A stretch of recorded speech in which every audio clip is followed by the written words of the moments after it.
Many, many things can happen without full play in the press. And my co-host here may know that himself.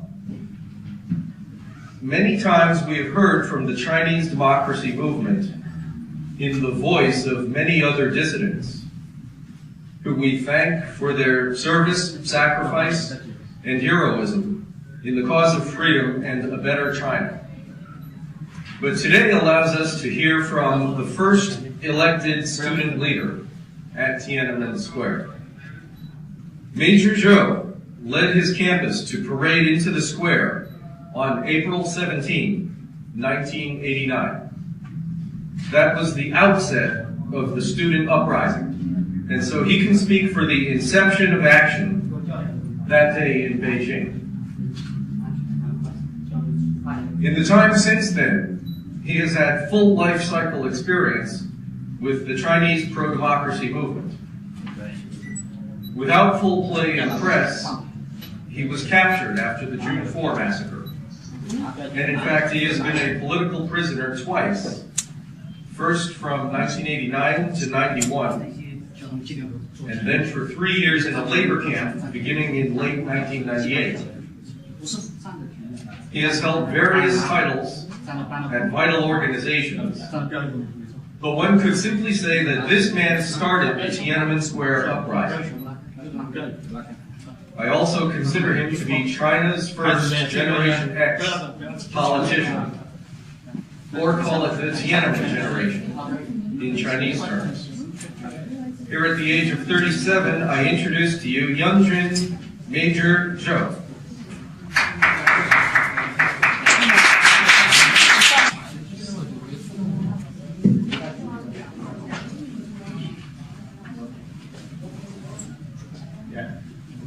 I'm sorry.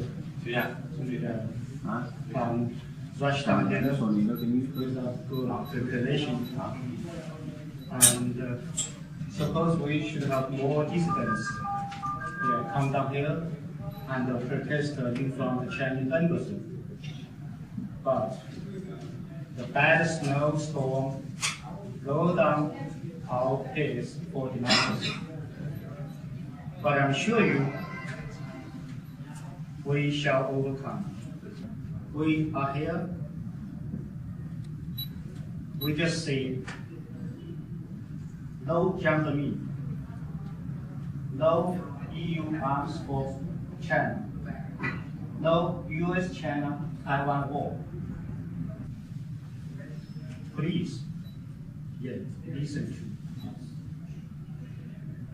Once again, we want Jiangzemin fall down totally and give up power completely. And we hope the embargo stay and no EU wings for China, and therefore postpone the war stricken between China, mainland China, and Taiwan. Thank you.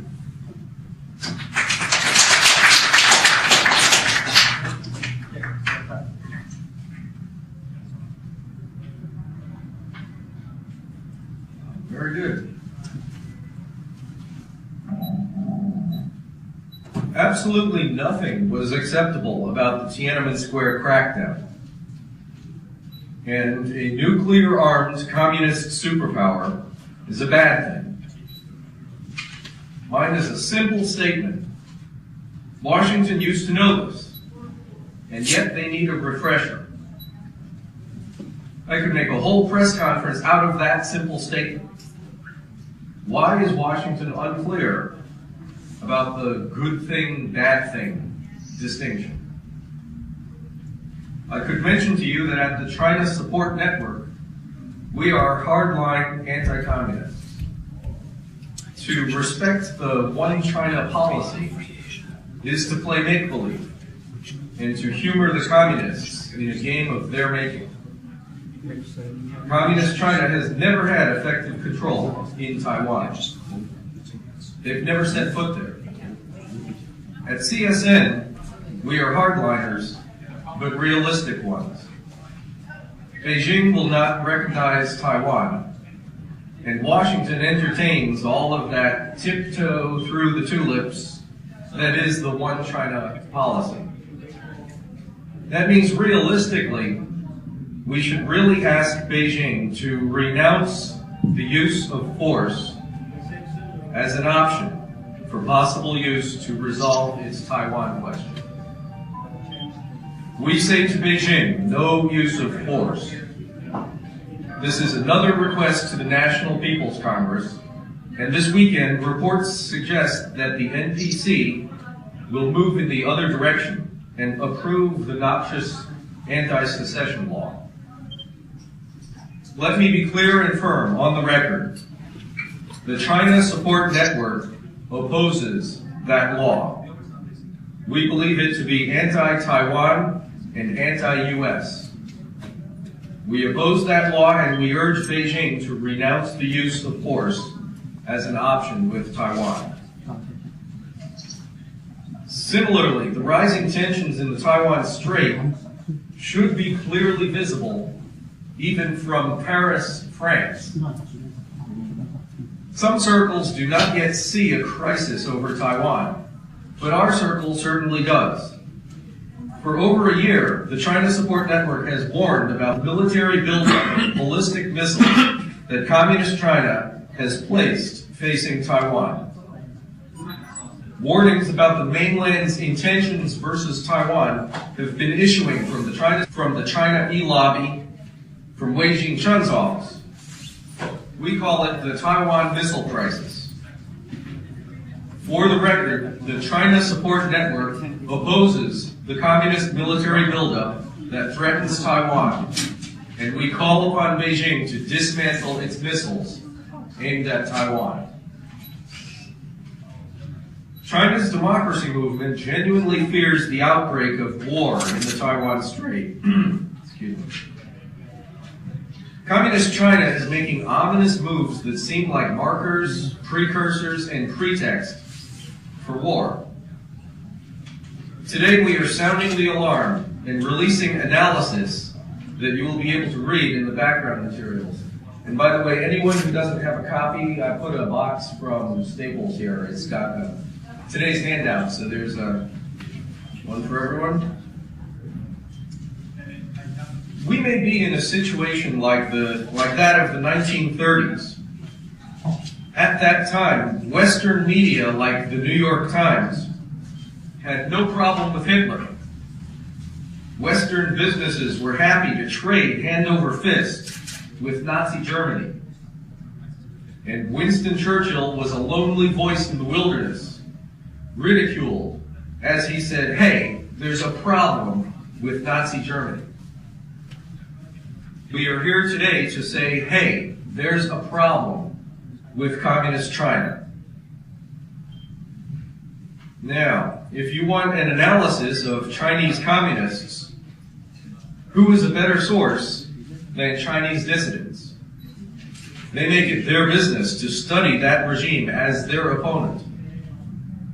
Struggling for freedom and democracy, Chinese dissidents remain the heroes who should have prevailed at Tiananmen Square.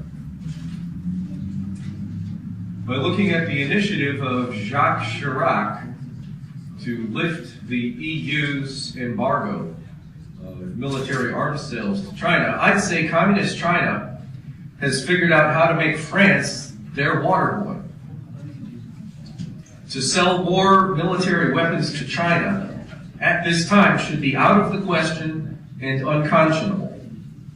We already have a dangerous situation. It calls for moving in a direction of less danger, but there goes France, moving in a direction of more danger. Perhaps Jacques Chirac would have us all get killed and remain sanguine as long as he gets the contract for Mirage jets and Airbus jets.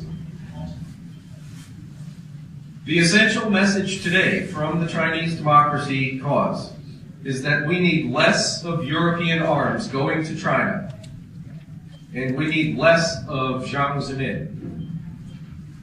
He is now the former president of China, But we have reasons to believe that he remains the unseen power behind the throne of China. Less of EU arms and less of Jiang Zemin would add up to more security for Taiwan, the better to keep the peace in the Taiwan Strait. Remember now that freedom is the right side of history. Chinese dissidents expect to ultimately prevail over the withered, rotted communist regime. We just say no Jiang Zemin, no EU arms for China, no US-China Taiwan war.